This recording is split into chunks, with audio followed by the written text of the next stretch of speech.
Infinite solution हो सकता है या फिर यूनिक सॉल्यूशन हो सकता है। अभी हमें ये कैसे पता चलेगा कि इनफाइनाइट सॉल्यूशन है यूनिक सॉल्यूशन है?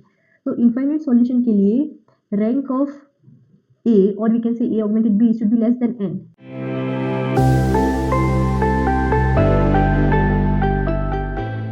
यहाँ पे देखिए 85% लोगों ने तो चैनल को सब्सक्राइब ही नहीं किया है। आपको पता ही है, देखिए अगर आप सब्सक्राइब करेंगे तो मैं मोटिवेटेड रहूँगी और वीडियोस बनाने के लिए। ओनली 14% लोगों ने सब्सक्राइब किया है जो मेरा कंटेंट देख रहे हैं।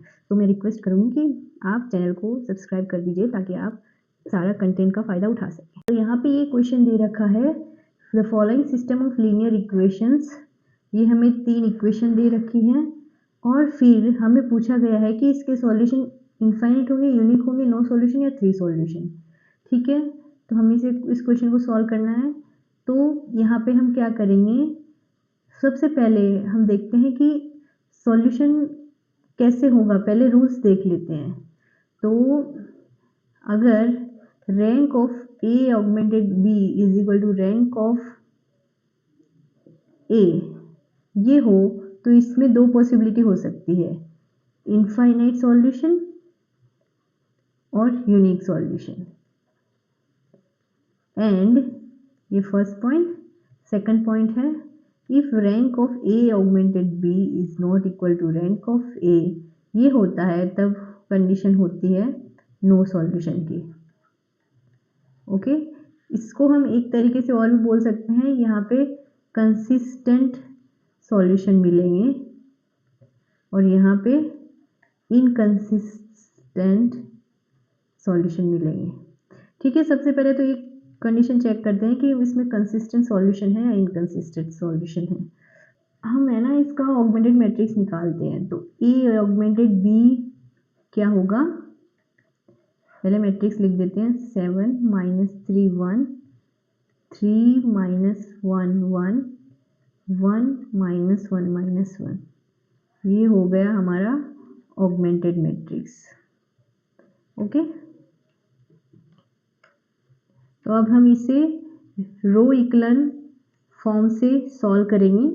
तो हम इसमें लगाएंगे रो इक्लन फॉर्म। तो पहला हम ऑपरेशन लगाएंगे, यहाँ पे देखिए 1 है तो हम इसे ऊपर ले जाते हैं। तो हम रो 1 को रो 3 से इंटरचेंज करेंगे। तो यहाँ पे मैं यहाँ पे लिखती हूँ, तो आएगा A augmented B is equal to, यहाँ पे 1 आ जाएगा -1 -1। रो 2 तो एज इट इज रहेगा। ओके, यहाँ पे भी एज इट इज और रो 1 रो 3 के प्लेस में आ जाएगा। ओके, आई होप आपको इतना समझ में आया होगा। अब हम आगे बढ़ते हैं। अब देखिए, अब हम करेंगे इस एलिमेंट को 0 और इस एलिमेंट को हमें 0 टर्न करना है। तो हम यहाँ पे ऑपरेशन लगाएंगे, R2 को हम करेंगे R2 - 3 टाइम्स R1। इसको हम 3 से मल्टीप्लाई कर दें और इसे सेपरेट कर दें तो ये 0 हो जाएगा। सिमिलरली R3 पर हम ऑपरेशन लगाएंगे R3 - 7 टाइम्स R1। तो हमारा यहाँ पे आ जाएगा therefore A augmented B is equal to, यहाँ पे 1 -1 -1 एज इट इज। यहाँ पहला 0 ऐसे आएगा। इसमें हम यहाँ पे देखिए कुछ भी सब्ट्रैक्ट एडिशन करेंगे कुछ चेंज नहीं होगा, तो हम ये टर्म B की टर्म एज इट इज लिख देते हैं। अब इसमें से हम 3 माइनस करेंगे तो यहाँ पे आ जाएगा 0, यहाँ पे आएगा -3 माइनस माइनस +3 हो जाएगा तो -1 + 3 विल बी 2। सिमिलरली यहाँ पे हो जाएगा 1 माइनस माइनस +3 1 + 3 4। अब यहाँ पे R3 - 7 times R1, so 7 - 7 × 1 will be 0। यहाँ पे -3 माइनस माइनस +7 -3 + 7 विल बी 4।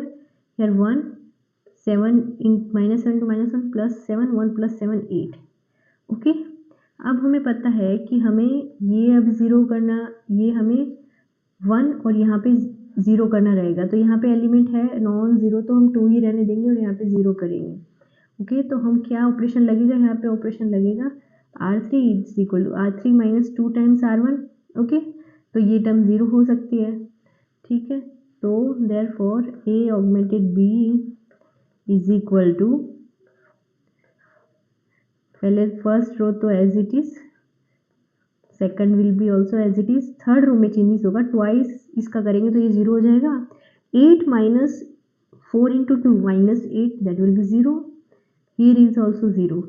तो हमारा यहाँ से क्या आया, यहाँ पे देखिए rank of A augmented B, पूरे का रैंक क्या है 2 है। रैंक क्या होता है नॉन ज़ीरो रोज, नॉन ज़ीरो रोज यहाँ पे 2 है। और रैंक ऑफ ए, अगर हम इसको काउंट ना करें तो इसका रैंक भी 2 आ रहा है। तो ऊपर से कंडीशन देखेंगे कौन सी कंडीशन सेटिस्फाई हो रही है, कंसिस्टेंट वाली, ये इक्वल आ रहा है।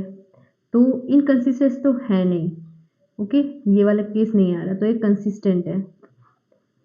कंसिस्टेंट में क्या कंडीशन है, इनफिनिट सॉल्यूशन हो सकता है या फिर यूनिक सॉल्यूशन हो सकता है। अभी हमें ये कैसे पता चलेगा कि इनफाइनाइट सॉल्यूशन है यूनिक सॉल्यूशन है, तो इनफाइनाइट सॉल्यूशन के लिए रैंक ऑफ ए और we can say A augmented B should be less than N, okay. और यहाँ पे यूनिक के लिए क्या होना चाहिए, rank of A augmented should be equal to N. अब यहाँ पे एन क्या है, एन है हमारे कितने इक्वेशंस, और we can consider the variables. तो यहाँ पे वेरिएबल्स एन 3 है और हमारा रैंक 2 है, तो rank of A is less than equal to 3 that is equal to N. इससे कम आ रहा है तो यहाँ पे क्या आ रहा है, ये तो इनफाइनाइट सॉल्यूशन की कंडीशन सेटिस्फाई कर रहा है, okay, because rank of A is 2 is less then 3, सो ये यूनिक सॉल्यूशन तो आएगा नहीं, तो इनफाइनाइट मैनी सॉल्यूशन आंसर होगा।